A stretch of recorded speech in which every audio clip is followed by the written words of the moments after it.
Jim Carrey, the comedian, he writes himself a check for $10 million and he visualized it. He wrote it to himself, but he didn't just put that check on his mirror and forget about it. Afterward, he went out, he lived it. He became it.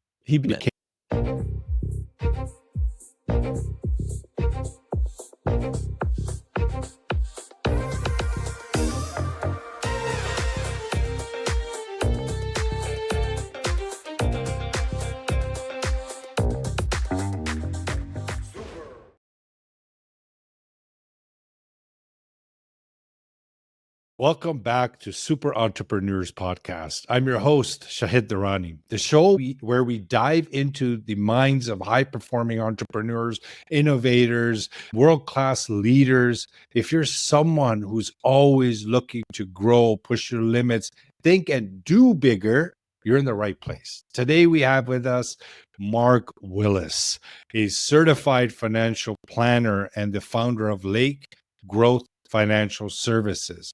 Also, the host of the globally ranked Not Your Average Financial podcast at top 1.5% and a 3-time #1 best-selling author. Mark specializes in helping individuals and business owners grow their wealth in a safe and predictable way. So I am grateful to have you on the show, Mark, and welcome. Thank you, Shahid. So glad to be here. Yeah, it's great to have you, man. It's great to have you. I know we were chatting before we started recording. Those brief discussions are super important as well. That's right. Yeah, sometimes it's the green room chat that makes all the difference, the moments before we go live, because that's where we get to know each other a bit, and as both business owners and people trying to serve our audience. So thank you again for having me in your living room, so to speak, and be able to serve in whatever way we can do that today. Yeah. My pleasure. My pleasure. I know we were talking about relationships, how important they are. You're a podcaster yourself, and you probably agree that it's the best form of relationship building. Not that we build it with every single guest or every single person, but it's a great way to align energies, I feel.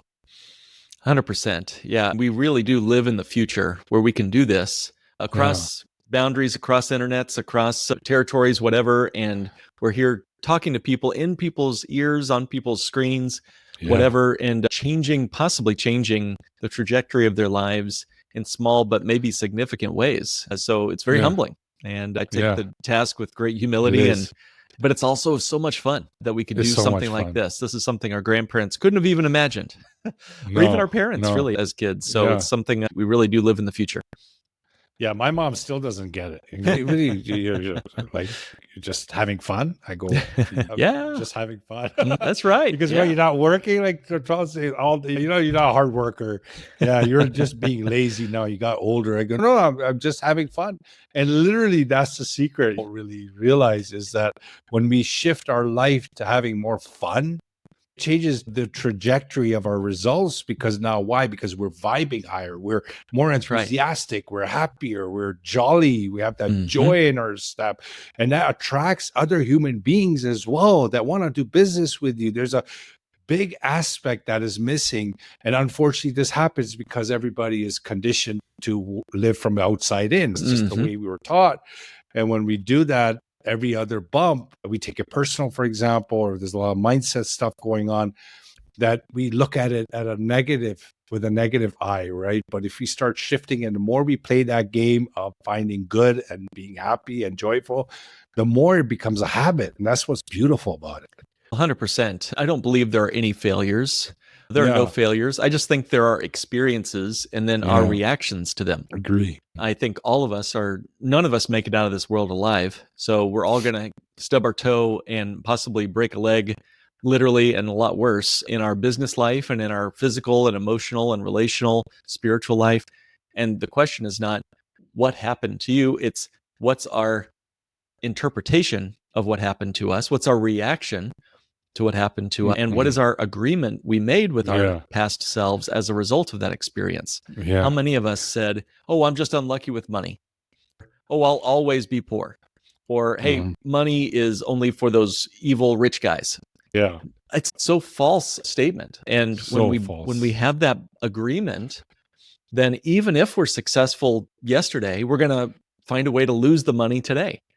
I don't know if you've ever seen anybody who's had that experience, Shahid, but it is remarkable how we bring ourselves up or we drag ourselves back down to what we It's believe us. we deserve. Yeah. Yeah, it was a famous, I'm not sure who said this quote, or even if I'm saying it verbatim, but they were saying about how we act and be and what we do on a daily basis is a direct reflection of what we see ourselves to be. In a way, it's more of on the lines of a self-image, how we see ourselves, right, on a daily, Right. moment to moment basis. And then that's how we interact with life. For example, when you say something from a goodness of your heart or you want to help someone, they can only hear you based on what their belief system is, what they expect. So That's that's right. the only world and that's the only version of you they see. And I don't know if you experience this, but this happens a lot, especially if you're in sales. You might really from your heart know that this thing is going to help someone, but because you have this passion about it, because that person might think that, oh, this guy's just trying to sell me something, they might lose that opportunity, that gem, because of that programming, Yeah. that conditioning. Yeah, there's another. I forget I forget who said this, but the statement is never explain yourself. Never explain yourself. Your friends won't need it, and your enemies won't believe you anyway. Yeah. So just Yeah. be It's deep. yourself. Truly, Yeah. just live it. The most powerful Yeah. person in the world is the person who sees himself in his own power. And if Yeah. you explain yourself, you're diminishing your power and you're trying to defend what you're trying to do in front of people who will either not need it in the first place as your friends. Yeah. Yeah. I already trust you, sir. I don't need you to explain yourself. Or two, the enemy who's Yeah. never going to believe you anyway. So why Anyways, waste your yeah. power on people like that? Yeah. So Take just your power back and just keep walk in your own power.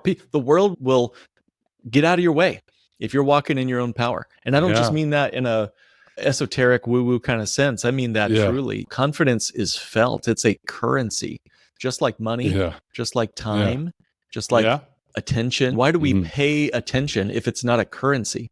And when Yeah. people are watching someone who's truly confident in who they really are, they will Yeah. pay attention. Yeah. If Yeah. they'll invest their Yeah. time Yeah. with you. These are financial phrases, but it's related to the currencies of life: time, energy, attention, and money. Those Mhm. four currencies are truly the four that we all have to deal with in our life. And when we explain ourselves away, we're really just pouring money down the financial currency. It might be time or our attention or our energy down the financial drain.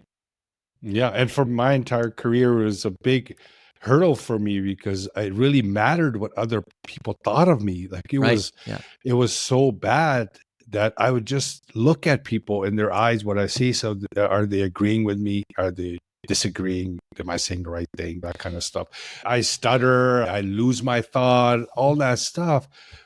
I don't get jumpy anymore. Reason being is that, like you mentioned, I'm in my power. And when I'm in my power, it doesn't really matter what anybody thinks of me. I'm just Love going to it. do what I do, and I'm going to add value as much as I can. If I F up, if I screw up, I'm human, it's going to happen. But my intentions are pure, is goodness. So when you start living from that goodness, when you start vibing with that energy, you start attracting better opportunities too. I know you mentioned it maybe in the 70s, but now the amount of research that's being done into this realm of energy, vibrations, and frequencies that will blow your mind. Yeah. To remain ignorant about it, that's very easy.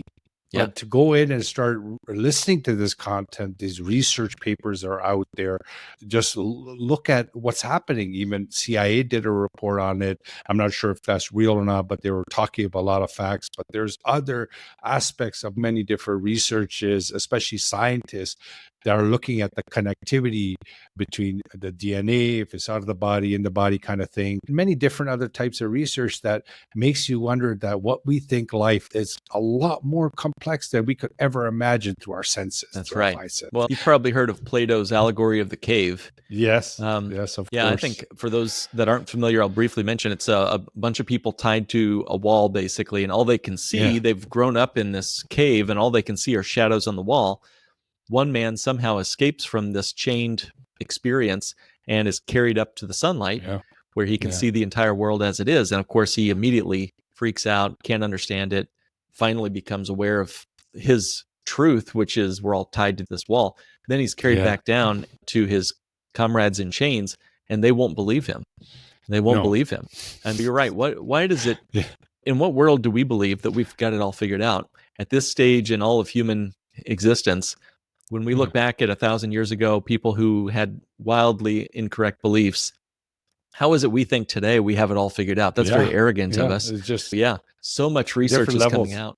There's so much more to life than what we can see with our five senses. And there's levels of awareness individually and collective as we progress, as our consciousness expands. We're learning more and more, and many of the things we're probably not supposed to know, and we probably will never know we're just not meant to know. That's how beautiful it is. But what we're meant to know, we're finding out, and the problems as we go are being solved in science, as they call them, problems. But really, they're just lessons and learning of how everything in nature is, at the end of the day, connected. It's all one. And that aspect of doing good for others, they don't understand it. For example, I'm part of communities, and I say, I want to add value in your life. I want to help you with the mindset stuff. I'm sorry, but you're experiencing a lot of frustrations, and you get very agitated. I point it out. I know it's bad, but I do it sometimes. I don't hold back. It's not good. You're not supposed to get in someone's thing, but I care. I care so much. Just sometimes I don't hold it back. Sometimes I become political and I hold it. So I just flow. It just comes out. And they realize sometimes you just need someone to mention that, wait a minute, I am frustrated a lot. Like, why? I have multiple cars, I have a big house, everything. Why am I feeling this way? So that awareness that we start experiencing internally, our own self-awareness, then collective self-awareness. And by transforming in that and living more from the inside, we start experiencing life as it meant to be. Business, all this is going to happen regardless. But if we come with a strong internal world, nothing derails us anymore. There's this power, like you mentioned, that we take back. 100%. Yeah. Yeah, it's beautiful. I love this stuff. But I want to ask you about a lot of traditional advisors. They might recommend stocks and bonds. You are more in the alternative strategies for wealth building. Can you speak about that? How is beneficial to go in that direction rather than traditional? I think it goes right in line with what we're talking about here. Okay. Abraham Lincoln said, how many legs does a dog have if you call his tail a leg? Give up? How many legs does a dog have if you call his tail a leg? Give up? 5. That's what I would have said, but actually 4. Yeah. 4. Saying his tail is a leg doesn't make it a leg. No, right? It doesn't make that's true. Okay. That's the humor of Abraham Lincoln. Gotta love that. Yeah. Anyway, I love that quote. And the reason why I love it is truth is the undefeated champion of all time. Truth, reality is undefeated, and it always will be. So whatever I think or believe, back to the idea of agreements and interpretation of my experiences, what doesn't matter is my interpretation. What matters is reality, even if I don't see it properly. And what does this have to do with finance and stocks? So think back to the last 30 years of investor behavior. As a certified financial planner, I should be out here telling you to invest your money for 30 years in the stock market, and you'll fall off a horse and get 12% a year, and it's just going to happen magically. But I had to face reality. And I guess I came into this business with the advantage of being right at the start of the 2008 and 9 financial crash several years ago. And so it helped me pull back the curtains on what really goes on when people put their money into the stock market. All your traditional financial advisors are going to tell you, interpret your losses as acceptable. Interpret the abuse you receive from the market as normal. How many legs does a dog have? It's 4. But even if your financial advisor says it's 5, no, it's still 4. So Dalbar, which is a third-party research firm, they're out of Boston area. They are third-party, meaning they don't care what you do with your money. They don't have a dog in the fight. They looked at real investor returns, and they do this every single year. And they looked over the last 30 years of markets. And we've had an incredible bull market these last 30 years. And there's reasons why we could say that. The average return of the S&P 500 over the last 30 years was 10%. So everyone says, well, you should get 10%. If you buy an index fund, which is a typical buy everything kind of index fund, passive investing, that's the comment that most financial advisors would tell you. But the real investor return, are you ready for this? Over 30 years was only 3.6%. Oh, so what's the difference there? Why is there such a big difference between what we are told we can get and what we're actually getting? It's like when you go through the drive-thru and you see the pictures of the Big Mac and you order your sandwich and it looks depressing when you get the actual sandwich in the package, right? What is given to you is much less than advertised. To go from 10% down to 3.5% is deflating at best and scary at worst. According to the US Census Bureau and according to RP, the average retiree will outlive his or her savings by over a decade. That's scary. In fact, more retirees fear running out of money than even dying. So, this is not just getting a sad-looking Big Mac in your sandwich pack here. This is life or death for a lot of folks. And a lot of folks our age, pretty soon, are going to be getting the phone call from mom and dad saying, hey, I'm sorry, son, I'm sorry, daughter, but you're going to have to help support me now. I'm out of money. Yeah. I can't live on my own anymore. And I got to retire with you. So first you scared us with a death threat that we're all going to die. Sorry about that. Now you're killing Big Macs for us. Come on, what's going on? No, I'm just joking. I'm sorry to give you the downer news, but hey. I know the good stuff is coming, right? That's right, yeah. So you punch him in the gut and then... That's right.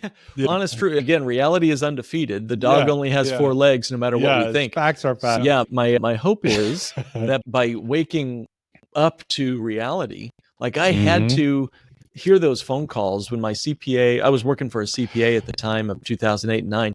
She was making those phone calls to her clients and saying, I'm sorry, Mr. Client, but I just lost you 50%, 40%, 60% of your life savings. And you're 64 years old and you can't retire like you thought you could. That was, to me, the most terrifying thing I could ever expect to do to another person. Besides physically harming them, financially taking away their money through market volatility seemed like a crime to me. And I had no intention of going down that road with my career. And so it wasn't until I found some strategies that had no risk of market loss that I said, you know what, I got to do that instead. So that's why I got into this weird alternative, being a not so average as a financial plan. Our podcast is called Not Your Average Financial Podcast for this reason. So give us an idea of a strategy. Okay. All right. There's obviously thousands out there and none is perfect for everybody. And as a certified financial planner, my job is I got to work for as a fiduciary for my clients. So I can only recommend something that's in their best interest. But there are a number of strategies out there that help you meet your goals without taking a bunch of unnecessary risk. The biggest thing I've been mostly interested lately in, and this kind of goes back to the universe we were talking about. So I'll start at the top of the ladder and I'll work our way down. How about that? Top of the ladder, esoteric, then we'll come down to strategies. What is it about the universe that is so scary for most people? We've talked about some scary stuff. I'd say there are 2 laws in the financial universe and the physical universe that destroy us all, and that's entropy and gravity. If you think about it, entropy tears everything apart. Gravity pulls us back down. Okay. And those in some ways are good for us. It'd be not good if our bodies tried to grow without gravity. It's good for our bodies to have some tension against that sort of thing. And I find, okay, what is it that nature has discovered that protects it from being ripped to shreds by this terrifying universe where entropy is all around us? Destruction, fires, everything. It destroys everything. Explosions, supernovas, whatever. What is it that life has figured out that protects it against this inevitable law of destruction and death? And I believe it's the contract. I know this sounds weird, so hang with me for a second. But think about what DNA is. DNA, it's the core contract with life. If you have life, you have DNA, according to all known forms of life anyway. DNA is what? It's a code. It's wrapped up, tightly bound, written language It's God's language that keeps Yeah. us alive, if you will. And it's Yeah. it's that DNA. If the DNA falls apart, we're gone. Cancer, whatever, it kills us. So you must have a contract to fight against entropy, volatility, gravity. Okay, so what does this have to do with money? Here's my idea. There's something called a contract. We've had a contract in life since humans have been able to interact with each other. We've had a contract with each other. It starts with a handshake, but pretty soon we write something down. There are ways to have contracts in money too. Financial contracts are a thing. Can you imagine writing a contract with your future self? Imagine yourself, future Mark, future Shahid, being able to say, all right, 70-year-old, 80-year-old Mark, 80-year-old Shahid, what is your net worth? Okay, it's $50 million, 10 million, whatever your number might be. And then you shake on it. And then you have a contract with your future self. By the time you're X number of years old, you know exactly on a guaranteed contractual basis that you're going to be worth X, whatever that number is. Jim Carrey had the same thing happen to him. Jim Carrey, the comedian, he writes himself a check for $10 million and he visualized it. He wrote it to himself, but he didn't just put that check on his mirror and forget about it. Afterward, he went out, he lived it. He became That's right. He had to make friendships. He had to make real contracts with real people, paying him real dollars to get to that. What was it? $10 million check that he wrote himself. Similarly, you can write a contract with your future self through financial products that exist and have existed for hundreds and really thousands of years. One example, and then I'll hush and get your feedback. So we've gone from the universe and DNA down to something very tangible. I want to get your thoughts on this. So I was walking through a museum outside of Chicago. I live near Chicagoland here. And I was in downtown Chicago, and there's this cool museum. And I'm a nerd for like ancient Middle Eastern archaeology. That's kind of one of my hobbies. Don't ask me why. Egypt? It's just Egypt, Mesopotamia, Babylon, Israel, that sort of thing. Old ancient stuff from thousands of years ago.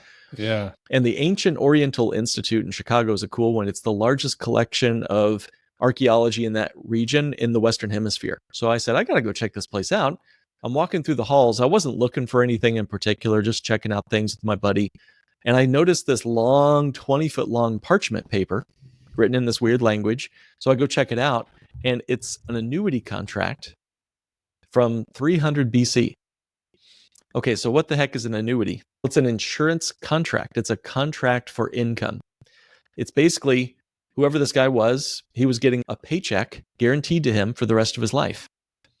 Now, if you're a business owner, wouldn't it be cool if at some point in your future, let's say age 60 or 65, you had a contract with yourself that said, you know what, when you're 65, Shahid's going to get 10 grand a month or 100 grand a month or whatever on a guaranteed contractual basis, getting that mailbox money as long as you live.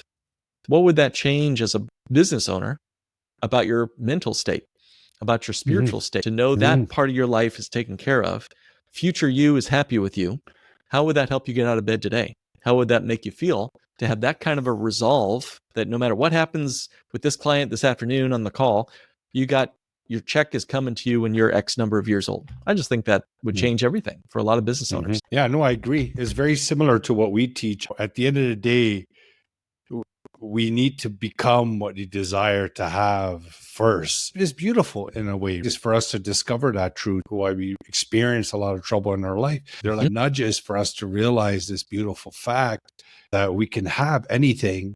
We just got to become it first. Got to be in that energy, and everything is energy, vibrations, and frequencies. So when we become a top-rated show or whatever that goal is, and we're in that energy, we feel it to be within, we feel it to be true. We have that faith, that complete faith that is done. And like I asked for it, I have so much faith, I have so much love that it is done. And there's so much faith that it doesn't matter what happens on the outside, ups and downs, you're just aware of those ups and downs, but you're not getting emotionally pulled into them anymore. This requires training, what we're talking about. It's not like something you could just watch YouTube videos and figure out. And another thing it comes to mind about this fact is that majority of the gurus, for example, the leaders, which I have utmost respect for, but have these products and services that they're selling to help elevate people's lives. A very small percentage that do anything with it. Even if they finish that program or course, that's a big celebration that it was finished, it was completed. But at the end of the day, they're not really understanding what that leader did. Because if you really read between the lines, you will see that there's a major shift in that person's energy for the results that they're producing. There's some kind of belief system that is creating those results for them. Yes, the tool is great. The ideas, concept is great. They're selling that to help someone get results as well, but they're missing the crucial component of that individual's energy that's not incorporated. Yeah, they'll add some mindset stuff into the equation, hoping that's going to achieve it. But the deep down stuff that operates this body automatically, majority of what we do is automatic. When we don't focus on that, when we don't shift on that, we could be running and chasing and pushing on the outside all we want. We're just going to end up going in circles like I have most of my life. And that realization is to bring that energy and be in that energy now. So you start being, doing, and then having. Instead of doing, having, and being. That was an old model that unfortunately causes a lot of chaos, a lot of unhealthy bodies, depression, medications, doctor visits, a lot of people on all sorts of types of medicine to keep themselves happier. But these are all self-inflicted in a way, even though it might have happened from the outside. But really, it's our emotions, our thoughts about the situation that's causing it. We are doing the harm to ourselves, not knowing that we can step back a little bit, create a gap, and just be aware of that situation, because it's going to happen. These bad things do happen, right? Unfortunately. Again, it comes down to how do we interpret what happens and what how would do we we do respond tomorrow? to it? That's right. Yeah, that's right. It's in our response and our interpretation of the past and our response to the future. There's two twins could go through the exact same childhood, abusive childhood, let's say, God forbid. One might decide to become a victim and take up alcohol. The other might decide to become a victor and become a successful entrepreneur. It's all in the interpretation. And I would agree with you. Self-identity. Yeah, I agree with you on that big time. Your identity is a big one. Awesome. There's a Simpsons clip that always cracks me up when I see it. Marge is walking through the house and she sees Homer on the couch drinking vodka and mayonnaise or something and some awful drink. And she says, "Homer, that's awful. What about future Homer? What about him?" And Homer looks at her and he says, "Oh, future Homer? Sucks to be that guy." Takes another swig.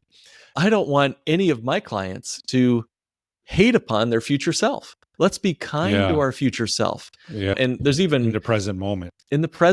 There's even studies where if you show a person a picture of an older version of themselves, like AI enhanced older version, gray hair, whatever, that you'll actually save more for retirement just by looking at that picture. Wow. Isn't that interesting? Yeah. So what I would say is, as far as the gurus go, you mentioned gurus.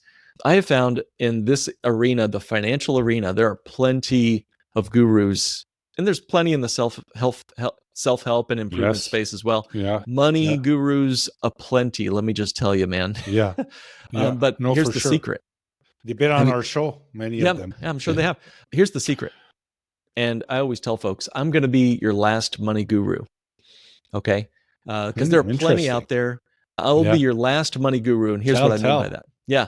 So everyone looks for the man or woman who can take them to the top of the mountain, to get them that big crypto win or that stock win or that perfect secret, only the rich know about it, financial strategy. Who's going to be able to figure out the secret key that unlocks the stock market's 50% or more rate of return? The truth is, there is no Wizard of Oz. There is no guru except yourself. You are your money guru.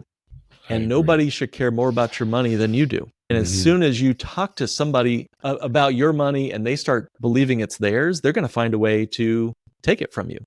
This is why, this is according to the Department of Labor, a 1% fee on your money What's the big deal? I'll pay my financial guru 1%. He does a good job for me. I'll make 10%. He makes 1%. Great. A 1% fee on your money over 35 years is 27% of your entire nest egg, just vaporized to fees.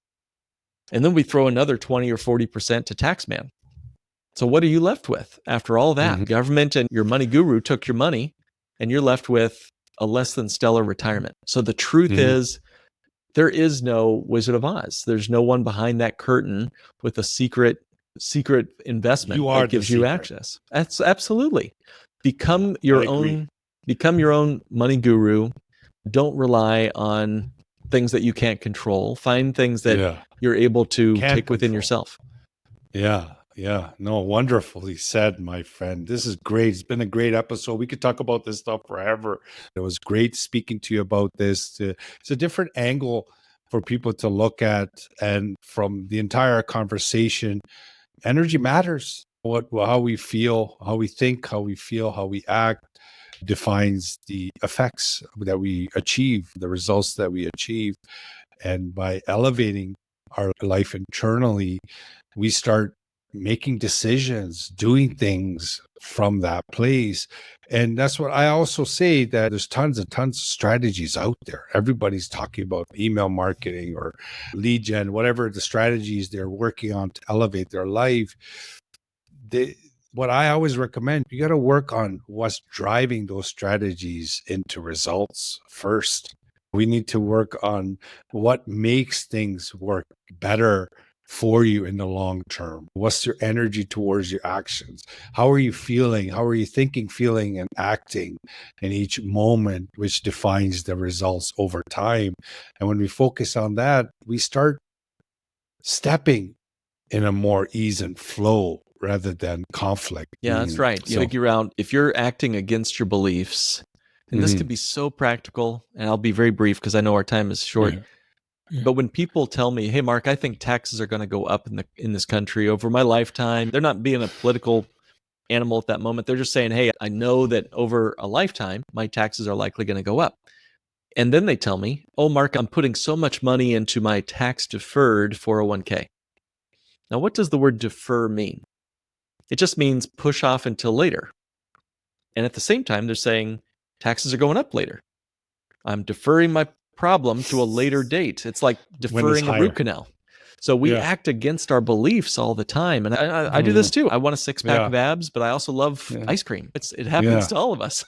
But you're right. When we can step more into what we believe, it's easier. It flows. We're in alignment with our energy. And everything works easier when we're not fighting against our own beliefs. So I totally agree. Find what works and drill into that and just double, triple, quadruple down on that. And so many of your listeners I know are doing that already, which is why you've got such a great audience and a great show. Thank you. Thank you so much. No, I appreciate your time today and sharing your wisdom, these ideas that could amplify someone's life out there. That's the exciting part.